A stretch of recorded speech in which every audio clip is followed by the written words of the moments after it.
Hey guys! A new Miss Universe Philippines 2023 has been crowned, and let me tell you, she was not even on my top 3 list. However, her flawless performance during the entire competition has left me breathless. But before I continue, if you're new to this channel, welcome! Did you know that only 38% of my viewers are subscribed, which means that 62% are not? And if you haven't subscribed yet, what are you waiting for? Click the subscribe button and the bell icon below to receive instant notification for the next video. Please help my channel grow. The winner, 28-year-old Michelle D, represented Makati. Michelle comes from pageant royalty. Many Filipino fans know that her mother is Melanie Marquez, who was Miss International 1979, and that she was also Miss World Philippines 2019 and placed in the top 12 of Miss World 2019. This year was Michelle's second attempt to win the Miss Universe Philippines crown.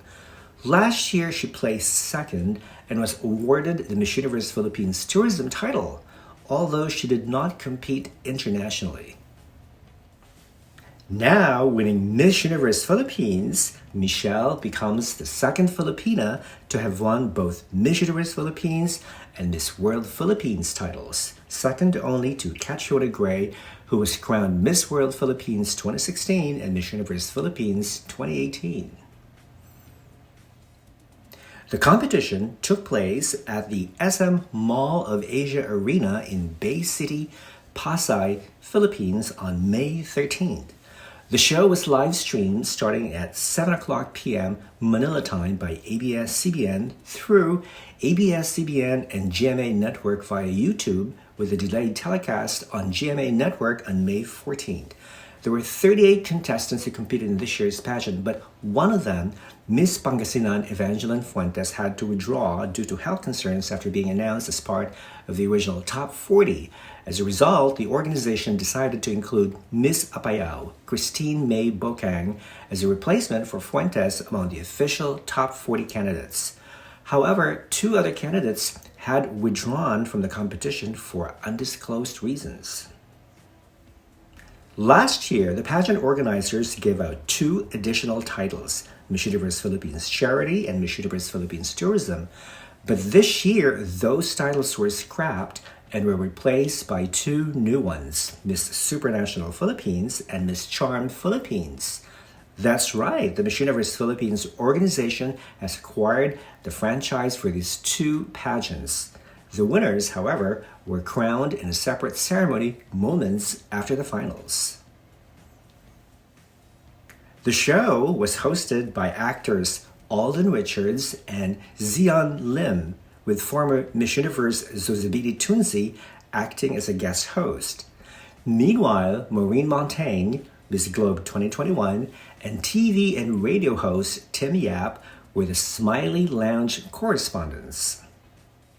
Among the 12 judges included Congressman Sam Versosa, Congresswoman Yetta Marie Romualdez, who was Binibining Pilipinas International in 1996, the current Miss Universe Armani Gabriel, and Miss Universe 1973 Margarita Moran.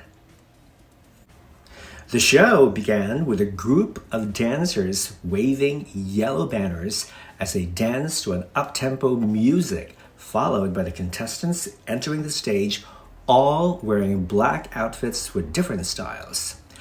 After circling around the stage for a few minutes, each girl introduced herself with a pre-recorded voice in the background.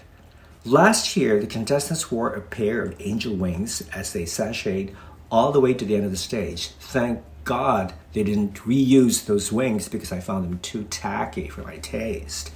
Last year, outgoing Queen Beatriz Luigi Gomez was introduced and joined the contestants during the opening, but this year, outgoing Queen Celeste Cortese was absent.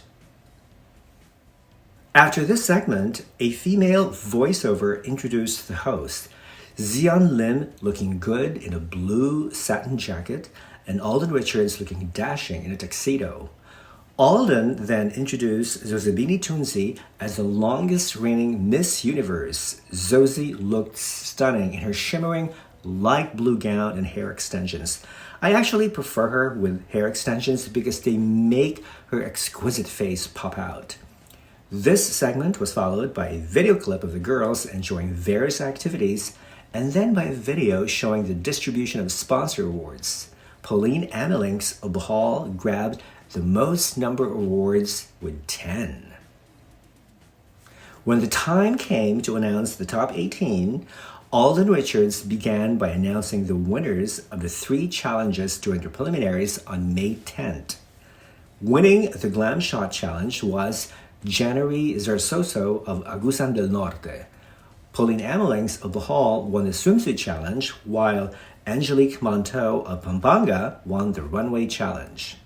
Here are the top 18 semi-finalists. 2 days before the finals, I posted my official top 10 list on my Instagram account, and all 10 girls made the top 18. After Xian introduced the judges, he called on the 2 lounge commentators, Maureen Montaigne and Tim Yap, both looking sharp in their respective attire. As much as they looked very nice together, the way they were reading the teleprompter left nothing to be desired. Instead of looking to the center of the camera, they were looking to the right side, which is very annoying. Maureen smiled virtually all the time, but Tim only smiled when he was talking. Overall, their execution felt a little contrived, automated, and unnatural. This segment was followed by Zozibini telling the audience that the contestants had stories to tell, followed by videos of the contestants showcasing their authenticity, purpose, and advocacy. This was followed by the top 18 semifinal competing in swimwear, while the group SV Squad provided the musical background. Now, here's the biggest twist of the evening. After announcing the top 10, co-host Xian Lim announced that the organization decided to bring back the top 18 candidates to participate in the evening gown portion because of technical difficulties. He said that due to technical issues resulted to manual tallying, which means our top 18 candidates will go through evening gown and compete for the top 5. You could hear chaos, confusion, and excitement in the audience. Apparently, many fans were infuriated by the top 10 decision because one of the heavy favorites, Angelique Monteau of Pampanga, was left out during her amazing performance in the preliminary rounds. The girls that captured my attention in this competition were Agusan del Norte, Bohol, whose white gown resembled the Gucci gown worn by Oksana Fyodorova when she won Miss Universe 2002, Zambales with her dramatic performance, Davao Oriental, Baguio, who was simply perfection, and Makati, who won this segment with her elegant black gown while doing her snake walk poses. Ouch!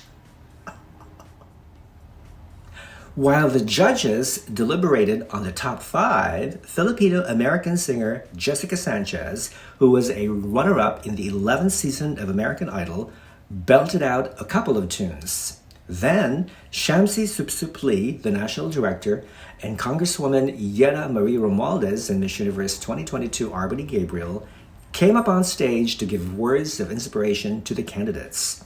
Xian Lim introduced Margarita Moran, Miss Universe 1973, who is celebrating her 50th crowning anniversary this year. Wow, 50 years ago. How old was I? I was like probably... This was followed by Alden Richards announcing the top 5. Baguio, Pampanga, Bohol, Zambales, and Makati. On my list of early top 10 favorites, I had all 5 except Bohol, who wasn't on the list at all. I had picked Lapu-Lapu instead, but on my final list of top 10, I got 4 out of 5 official finalists without Davao Oriental, whom I thought was phenomenal, and I hope she returns to next year because she has so much potential to win an international title. Each of the 5 finalists had to go through the final Q&A segment with 2 rounds. In the first round, each of them had to pick a question from a bowl, and had only 30 seconds to respond.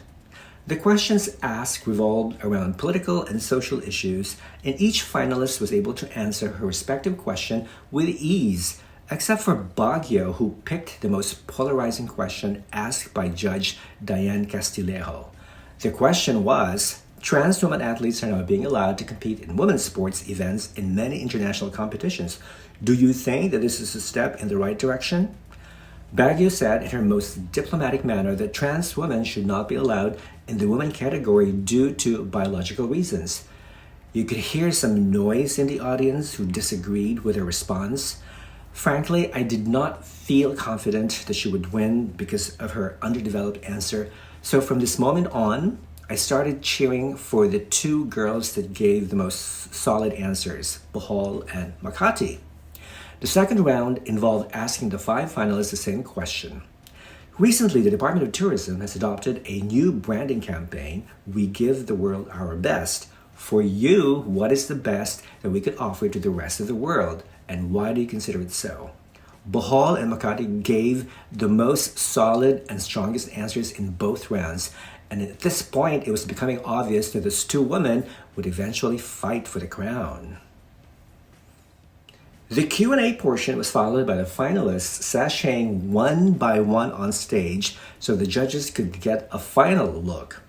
But an audio glitch prevented Baguio from hearing her name first, so the female voiceover had to repeat Baguio 3 times. Baguio, Baguio, Baguio. And for the first time since the show started, outgoing Queen Celeste Cortese appeared on stage to do her final walk with an emotional pre-recorded farewell speech. This was followed by the two hosts and Zozibini announcing the official results. Pampanga was named second runner-up, while Zambales was named first runner-up, which means only 3 girls remained, Baguio, Makati, and Bohol. In the back of my mind, I was still hoping that Baguio could take it all because she looked incredibly stunning, but the stars were simply not aligned for her. So in the end, Makati's Michelle D was crowned Miss Universe Philippines 2023 by Celeste and sashed by Miss Universe 2022 Arbany Gabriel. I have to say that I'm content with the results, and even though my favorite did not win, I am sure Michelle D will make an amazing Miss Universe Philippines, and more so an outstanding representative of the Philippines at Miss Universe. And because of her previous pageant experience and her transformational advocacy for autism awareness and her phenomenal background, there's no doubt that she will be a force to be reckoned with in the next edition of Miss Universe. And I just hope that she'll crack the top 15 or top 16. Overall, this year's production was not as good as last year's. In fact, I feel that it was a major downgrade. First of all, the lighting was awful, and it didn't help that the background was dark blue. I think of the two co-hosts, Alden Richards was slightly better than Zion Lim as far as enunciation goes, but Zion delivered better in stage projection. Did you guys notice that the two men never really stood close to each other? And even if they stood closer, Zozibini was always in the middle. The inclusion of dancers during the evening gown segment was kind of distracting and prevented the audience from focusing fully on the contestants. I like that the panel of judges was a good mix of both men and women coming from diverse backgrounds. I didn't like the female voiceover. She sounded robotic, almost like artificial intelligence. I cared little for the musical acts. Not even Jessica Sanchez, whose singing career has never really made it big 11 years after placing second in American Idol. I would have preferred to see Maymay and Trata or any of the 8 musical performers they invited last year. But the saving grace was that there were less performers this year, which gave the show a much faster pace. Alden Richards had a Steve Harvey moment when he mixed up the winners of the Miss Friendship and Face of Social Media Special Awards. But this is a minor gaffe compared to the technical issues that left pageant fans astounded when the pool of finalists was mysteriously expanded from the top 10 to the top 18.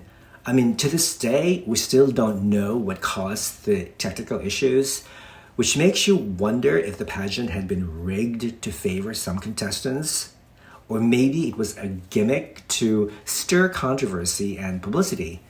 Nevertheless, the tabulation error was never explained and further magnified the notion that the pageant organization lacks transparency. I mean, what do you think? Do you like the new winner? Comment below. And there you have it, my review and recap of the Miss Universe Philippines 2023 Coronation Show. If you like it, give it a thumbs up, comment, share, or subscribe. Thanks for watching, guys. Until the next time, bye!